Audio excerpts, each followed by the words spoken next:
Здравство ќе има и за фантом граѓани и за луѓе без регулирани документи, порача денеска министерот Азер Алиу во својата изјава.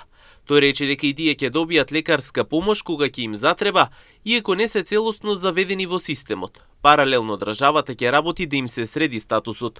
Во процесот ќе бидат вклучени Министерството за внатрешни работи и други институции. Освен што се грижиме за здравјето на пациентите кои што се дел од нашиот здравствен систем, а се граѓани на нашата држава, исто така здравјето за нас значи многу и се грижиме и за сите граѓани кои што навистина во моментот се наоѓаат во друга група која што не се граѓани на нашата држава или граѓани без дополнителни административни процедури завршени, фантом граѓани кои што навистина за нас здравјето значи многу и во моментот кога нив им треба таков тип на услуга, ние стоиме тука за да може да се таа услуга да се сервисира во реално време и квалитетно.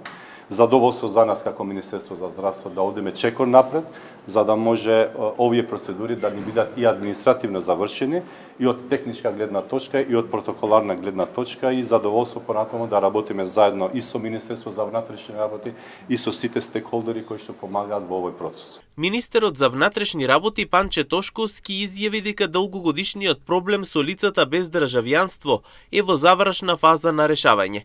Тој посочи дека со тековните активности ова прашање се затвора и дека останува само мал број преостанати случаи. Навистина, овој децениски проблем е конечно решен и убаво е чувството да кажеме дека во Македонија конечно без државјанството како статус на одредени лица е проблем кој што можеме да го оставиме барем во рамки на овие бројки кои што ги имаме сега во минатото.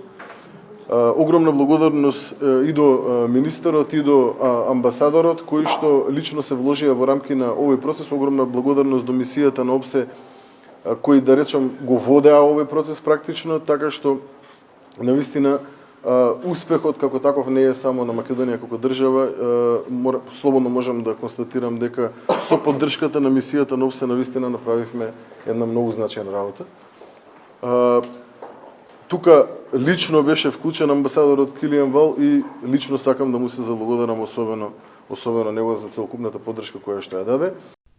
Со протоколот кој што ќе биде ставен на хартија, министерот за внатрешни работи Тошковски кажа дека ќе се подобри меѓуинституционалната соработка во иднина, ќе се дефинираат чекори во иднина како системски да се реши овој проблем, како што додаде целта на оваа влада е да се даде системски пристап кон решавање на проблемите.